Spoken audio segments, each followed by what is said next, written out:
ومن خفف عن مملوکہ فی، حضور اکرم صلی اللہ علیہ وسلم نے ارشاد فرمایا کہ جو شخص اپنے ماتحت لوگوں پر رمضان مبارک کے مہینہ میں بوجھ کو ہلکا کر دے، غفر اللہ لہ، اللہ تعالیٰ اس کی مغفرت فرمائے گا، وَأَعْتَقَهُ مِنَ النَّارِ، اور اس کو جہنم سے آزاد کر دے گا۔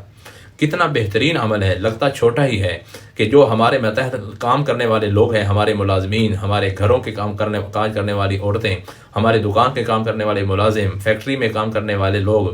جو کوئی بھی ایسے لوگ ہیں جو ہمارے ماتحت ہیں، کسی اعتبار سے کام کرتے ہیں،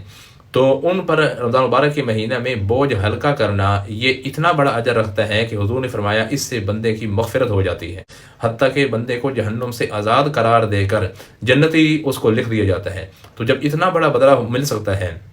اس کا مطلب یہ ہے کہ یہ بہت بڑا عمل ہے۔ آج کل کے زمانے میں لوگوں نے اس عمل کو بالکل ترک کر دیا ہے۔ حضور صلی اللہ علیہ وسلم کی جہاں آخری وصیت یہ تھی الصلاۃ الصلاۃ، نمازوں کو قائم رکھنا، اسی طرح آخری الفاظ یہ بھی تھے وما ملکت ایمانکم، جو تمہارے ماتحت لوگ ہیں